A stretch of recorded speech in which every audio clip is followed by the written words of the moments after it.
ಒಂದು ಕಡೆ ಬಿಜೆಪಿ ಹಾಗೂ ಜೆಡಿಎಸ್ ಪಕ್ಷಗಳು ಸಚಿವ ಸ್ಥಾನಕ್ಕೆ ಬಿ ನಾಗೇಂದ್ರ ರಾಜೀನಾಮೆ ಕೊಡಲೇಬೇಕು ಅಂತ ಹೇಳಿ ಸದನವನ್ನು ಹೆಚ್ಚು ಕಡಿಮೆ ಒಂದು ವಾರದ ಕಾಲ ನಡೆಯೋದಕ್ಕೆ ಬಿಡಲಿಲ್ಲ. 4ರಿಂದ 5 ದಿನ ಅಂತ ಬೇಕಾದರೂ ಇಟ್ಕೊಳ್ಳಿ, ಸದನ ನಡೆಯೋಕ್ಕೆ ಬಿಡಲೇ ಇಲ್ಲ. ಉಳಿದ 2 ದಿನ ರಜಾ ಆಗುತ್ತೆ, ವೀಕೆಂಡು ಅದು ಇದು ಇರುತ್ತೆ ಬಿಡಿ. ಸೊ ಇಂಥ ಸಂದರ್ಭದಲ್ಲಿಯೂ ಕೂಡ ಸರ್ಕಾರದ ಕಡೆಯಿಂದ ನಾಗೇಂದ್ರ ರಾಜೀನಾಮೆಯನ್ನು ಕೇಳಲಾಗಿರಲಿಲ್ಲ. ನಾಗೇಂದ್ರ ನೀವು ರಾಜೀನಾಮೆ ಕೊಟ್ಬಿಡಿ, ನಮಗೆ ಮುಜುಗರ ಆಗ್ತಾ ಇದೆ, ಸದನ ಆಗ್ತಾ ಇಲ್ಲ, ಬರ ಪರಿಸ್ಥಿತಿ ಇದೆ, ರೈತರ ಸಮಸ್ಯೆಗಳಿದೆ, ಕಾವೇರಿ ನೀರಿನ ಇಶ್ಯೂ ಇದೆ, ಅನೇಕ ಕಡೆಗಳಲ್ಲಿ ಜಮೀನು ನೋಡಿ. ಈ ಬಾರಿ ಮಳೆ ಬೀಳದೆ ಬಿತ್ತನೆ ಬೀಜದ ಖರೀದಿ ಕೇಂದ್ರಗಳ ಕಡೆನೇ ಯಾರೂ ಹೋಗಿಲ್ಲ. ಬಿತ್ತನೆ ಬೀಜ ನಮಗೆ ಬೇಕು ಅಂತ ಕೇಳಲಿಕ್ಕೆ ಹೋಗಿಲ್ಲ, ಯಾಕಂದರೆ ಮಳೆನೇ ಆಗಿಲ್ವಲ್ಲ. ಮಳೆ ಆಗದೇ ಇದ್ಮೇಲೆ ಬಿತ್ತನೆ ಬೀಜ ಕಟ್ಕೊಂಡು ಏನು ಮಾಡ್ತಾರೆ ಅಂತ ಹೇಳಿ ಇಂಥ ಪರಿಸ್ಥಿತಿಯಲ್ಲೂ ರಾಜೀನಾಮೆ ಕೊಡದೇ ಇದ್ದಂಥ ನಾಗೇಂದ್ರ ಈಗ ರಾಜೀನಾಮೆ ಕೊಟ್ಟು ಬಿಡ್ತಾರಾ? ಒಂದು ಕಡೆ BJP JDS ಸದನದ ಒಳಗೆ ಹೊರಗೆ ಪ್ರತಿಭಟನೆ ಮಾಡಿದ್ದಾಯಿತು, ಸದನ ನಡೆಯೋದಕ್ಕೆ ಬಿಡದೇ ಇದ್ದದ್ದೂ ಆಯಿತು. ಈಗ ಯಾತ್ರೆ ಮಾಡ್ತೀವಿ ಆಯಿತು, ನೀವು ಸದನವನ್ನು ಮೊಟಕು ಮಾಡಿಬಿಟ್ರಿ, ಒಂದು 2-3 ದಿನ ಮುಂಚೆನೇ ಅದನ್ನು ನೀವು ಕ್ಲೋಸ್ ಮಾಡಿಬಿಟ್ರಿ, ಅನಿರ್ದಿಷ್ಟ ಅವಧಿಗೆ ಮುಂದೂಡಿಕೆ ಮಾಡಿಬಿಟ್ರಿ, ಎಲ್ಲ ಸರಿ.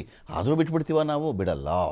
ನಾವು ಇದನ್ನು ದೊಡ್ಡ ಮಟ್ಟದಲ್ಲಿ ತೊಗೊಂಡು ಹೋಗ್ತೀವಿ, ಪಾದಯಾತ್ರೆ ಮಾಡಿಬಿಡ್ತೀವಿ, ಪ್ರತಿಭಟನಾ ರ್ಯಾಲಿ ಮಾಡಿಬಿಡ್ತೀವಿ ಅಂತೆಲ್ಲ ಒಂದು ಕಡೆ BJP ಕಡೆಯಿಂದ JDS ಕಡೆಯಿಂದ ಬಲವಾಗಿ ಮಾತುಗಳು ಕೇಳಿಬಂತು.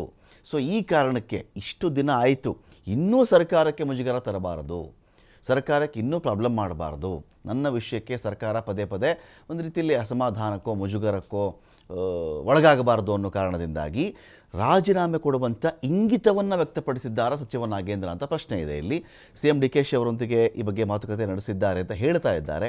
ಕನ್ಫರ್ಮೇಷನ್ಗೆ ನಾವು ಕೂಡ ವೆಯ್ಟ್ ಮಾಡ್ತಾ ಇದ್ದೀವಿ. ಮುಖ್ಯಮಂತ್ರಿಗಳು ನಾಳೆ ದೆಹಲಿಗೆ ತೆರಳುವಂಥ ಸಾಧ್ಯತೆ ಹಿನ್ನೆಲೆಯಲ್ಲಿ ಮಾತುಕತೆ ನಡೆದಿದೆಯಾ? ಸರಿ ಸ್ವಾಮಿ, ನೀವು ಹೈಕಮಾಂಡ್ಗೂ ತಿಳಿಸ್ಬಿಡಿ, ನಾನು ರಾಜೀನಾಮೆ ಕೊಟ್ಟುಬಿಡ್ತೀನಿ ಅಂತನಾದರೂ ನಾಗೇಂದ್ರ ಅವರು ಹೇಳಿ ಈ ಮಾತನ್ನು ಹೊತ್ಕೊಂಡು DK ಶಿವಕುಮಾರ್ ಅವರು ದೆಹಲಿಗೆ ವಿಮಾನವನ್ನು ಹತ್ತಾರಾ? ಈ ಪ್ರಶ್ನೆ ಇದೆ. ಸೊ ಶೀಘ್ರದಲ್ಲೇ ರಾಜೀನಾಮೆ ಕೊಟ್ಟುಬಿಡ್ತಾರೆ ಎನ್ನುವ ಗುಸುಗುಸು ಅಂತೂ ಜೋರಾಗಿದೆ ಇಲ್ಲಿ. ಸೊ CM ದೆಹಲಿ ಭೇಟಿ ಆದ ಮೇಲೆ ನಾಗೇಂದ್ರ ರಾಜೀನಾಮೆಯನ್ನು ಘೋಷಣೆ ಮಾಡುವಂಥ ಚಾನ್ಸಸ್ ಇದೆ. ಸರ್ಕಾರಕ್ಕೆ ತೊಂದರೆ ಆಗಬಾರ್ದು ಅಂತ ಖುದ್ದು ರಾಜೀನಾಮೆ ಕೊಡಬೇಕು ಅಂತ ಮುಂದಾಗಿದ್ದಾರಾ? ವೆಯ್ಟ್ ಮಾಡೋಣ.